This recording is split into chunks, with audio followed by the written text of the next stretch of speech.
Hey, it's Maxi Marley serving sport fans in English. Y español. We're part of here, One Nacion. And Marley, it is fight night coming up on Saturday, Las Vegas, the brand new T-Mobile Arena. You got Canelo Alvarez, Amir Khan, beat Miguel Cotto. I know you're still reeling from that one. You have to bring that up, right? Got to. This isn't about Mexico contra Puerto Rico. It's about Great Britain against Mexico. Have you been able to gather anything else from Ortiz's inner circle? Well, the one thing that I can tell you is that the family is very tired, and Tiffany Ortiz has been very specific about trying to keep their privacy from now on. A lot of information and incorrect information has also been leaking. So she really wants everything to come from the Red Sox now on and make it all official. So it is time. She said, please leave us alone at this moment of grieving for this family. And right now, they just want to focus on Ortiz getting better. We know that you hit these incredible dingers, right? You're very famous for your home runs, especially during BP. You celebrate so joyously. Do you think people are ready for that? Bueno, yo creo que mi estilo yo no lo voy a cambiar, ¿sabes? Sí le molesta.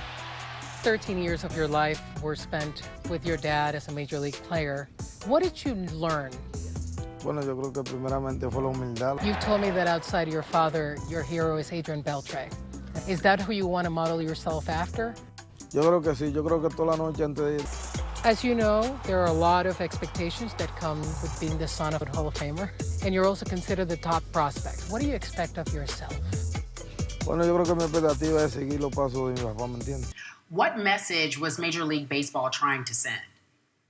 Well, I think the message is very strong, right? We know the failings that happened when Roger Goodell had certain cases of domestic violence in his hands. So I do believe MLB wanted to send a very clear message, imposing, this is the first time that they have imposed any sanctions under this new domestic violence policy, which was adopted last August between them and the MLBPA. So it has to be very clear that this is the first time they admit any sort of suspension. And they wanted to also be very clear about the fact that there's no need for them to be a legal case in order for you to have to receive any penalty. First of all, tell me about the moment that you put on the Dodger blue. It was awesome. It was awesome. We know that you have a very special relationship with Buck Showalter. What was his best advice to you?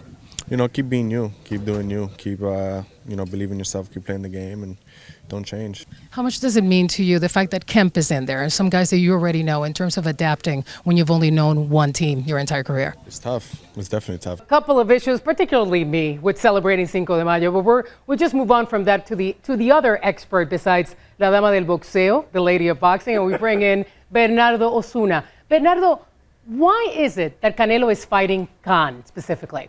I have to say, Ryan, the more interesting thing about this is that Ichiro is not seeing this as a bow out. And if you look at all the headlines about these Japan series that we're going to broadcast, starting nice and early at 5:30 a.m. tomorrow on ESPN, it's the fact that, and we have a date for watching that one, but it's the fact that everyone is seeing it as this is the last we see of Ichiro Suzuki, and this is not how he sees himself. Now, as we well know, Ryan, that isn't a decision that is made by the players. There's plenty of players in their late 30s and 40s who are still unemployed.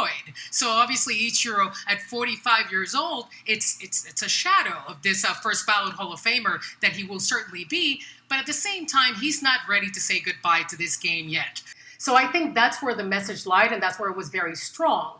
But at the same time, Aroldi said that he only accepted the suspension because he understood that he did certain things wrong. In no way, he said, I harmed my girlfriend. But he said, I did do things wrong when I fired. It was known that he admitted to firing 8 shots in the air from a weapon. And he also said that my behavior was wrong, but I didn't harm my girlfriend in any way. He also specified that he wanted to focus on spring training at the time and that he didn't want to be distracted by the length of an appeal process. So at that point, that's why he said he accepted the suspension. But certainly, MLB sent a very, very clear message that this kind of behavior will not be tolerated. My favorite moment, and there's just not even a second one, Max, and it's because Here we go.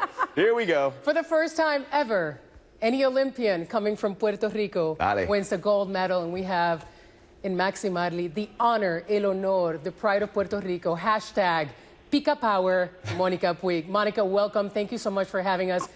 What did it feel like? I mean, are there any words to describe this moment?